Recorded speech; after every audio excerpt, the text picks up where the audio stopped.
Hey class, it's me. This is the visual presentation video, and I'm doing it on my first essay that I wrote, and it's called Seeing Myself Fall, and it's the one where we had to choose the poem, and I chose the one by Joy Harrow.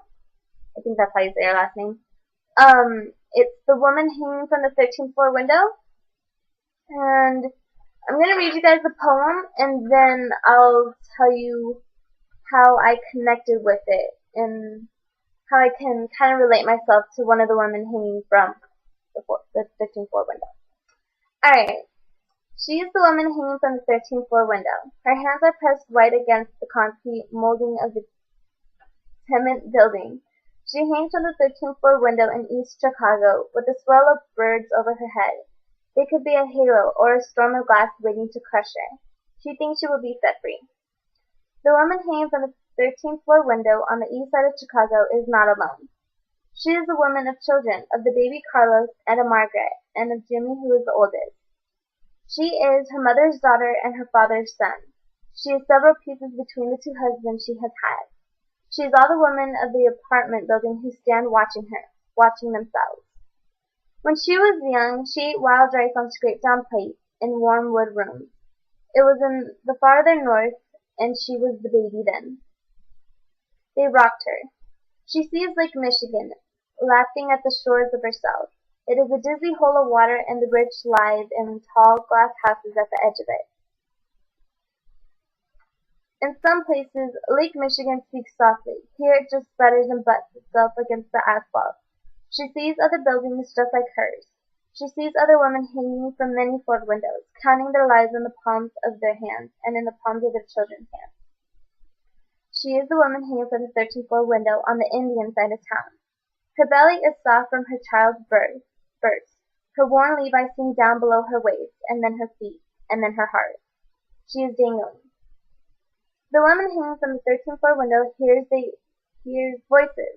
They come to her in the night when the lights have gone dim. Sometimes there are little cats meowing and scratching at the door. Sometimes there are her grandmother's voice. And sometimes there are gigantic men of light whistling for her to get up, to get up, to get up. That's when she wants to have another child to hold on to in the night, to be able to fall back into dreams. And the woman hanging from the 13th floor window hears other voices. Some of them scream out from below for her to jump. They would push her over. Others cry softly from the sidewalk, pull the children up like flowers, and gather them into their arms. They would help her, like themselves. But she is the woman hanging from the 13th floor window, and she knows she is hanging by her own fingers, her own skin, her own thread of indecision. She thinks of Carlos, of Margaret, of Jimmy. She thinks of her father and of her mother. She thinks of all the women she has been, all of the men. She thinks of the color of her skin, and of Chicago streets, and of waterfalls and pines. She thinks of moonlight nights, and of cool spring storms. Her mind chatters like neon in northside bars. She thinks of the 4 a.m. loneliness that have folded her up like death, discordant. Without logical and beautiful conclusion, her teeth break off at the edges. She would speak. The woman hangs from the 13th floor window crying for the lost beauty of her own life. She sees the sun falling west over the gray plain of Chicago. She thinks she remembers listening to her own life break loose as she falls from the 13th floor window on the east side of Chicago, or as she climbs back up to claim herself again. And the reason I saw myself as one of the women is, I still live at home. Sometimes I just want to break free, do what I want to do, but because I live at home, I'm limited to what I can do. And in my essay, I was like analyzing it. So at first, I didn't know she was suicidal. I thought it was kind of like she was imagining herself rather than actually like hanging from the window. But let's see. She says she is several pieces between the two husbands she has had. And I've never been married before, but I have been in a very long relationship with an ex-boyfriend of mine. who I went out for 4 years. And I'm sure most of us girls who have been in a really long relationship can say that we lose ourselves sometimes. We leave pieces behind with them or along the way, and then we meet someone different, and we change the things that were bad in the relationship before to try to make the new relationship better. So that's kind of what I have comparison with, I guess you could say. I could relate to her in that when she loses herself a little bit. Let's see. There was talk about discrimination in the poem. And for you people who don't know, I am Mexican. Cool. Woo-hoo. And it's this, where does it say? So she is the woman hanging from the 13th floor window on the Indian side of town. And it also, there's another line that it says, she sees Lake Michigan laughing at the shores of herself. It is a dizzy hole of water, and the rich live in tall glass houses at the edge of it. So she lives on the other side, which is, I guess you could say, the poorer side of Chicago. And discrimination, being Indian, as she says she is, she doesn't necessarily say what kind or anything, but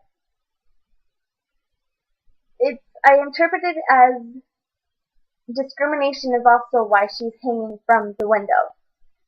Like, I mean, I've never had to deal with anyone really not liking me, I guess for my race, but I've seen it happen, and it's not fair. Like, I really don't agree with it. Like, I mean, I believe that we all should respect each other, not to be judgmental right off the bat. You know, and I can probably say I don't judge.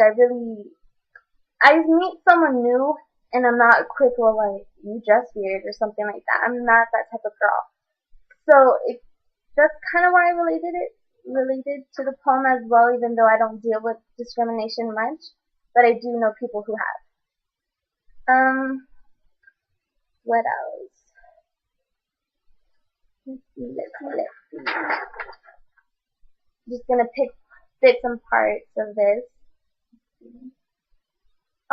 What I really liked about the poem was this little paragraph right here. It says, some of them scream up from below for her to jump. They would push her over. And how I interpret that is the haters. We all have haters. And it sucks, but hey, not everyone can like everyone, right? So I kind of like that part. And it says, others cry softly from the sidewalk, pull their children up like flowers and gather them into their arms. They would help her like themselves. So I like that. What else? That she knows it's her own fault, that she's hanging by her own fingers, her own skin, and her own thread of indecision. And obviously I'm at a place where I'm at because it's me. I'm the one who's taking the action. And if I really wanted to go further into something, I would be the one doing it. No one can help me there. I could have words of encouragement and stuff, but no one's really going to physically go and do it for me. I have to do that myself. And if I have anyone else to blame, it would be me. So I like that about the poem. She knows it's her fault. She thinks of the color of her skin, the people of the Chicago streets, basically, and the waterfalls and pines, which I'm thinking she means back home, where she used to live.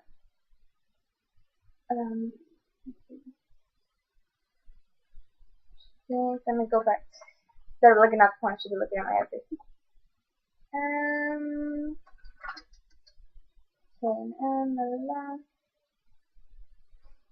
I put at the end of it, in the end of my connection to this poem, is I'm a woman who feels lost at times and I'm always dreaming of something better.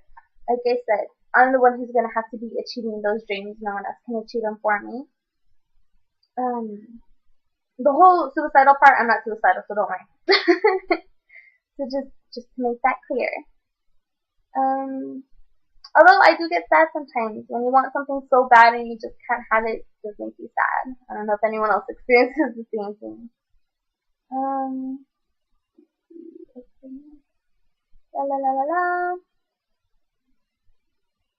Oh, and I really liked how the whole tone of the poem, the voice, like in my last video I say, I love voice in a poem or essay, I'm always looking for it.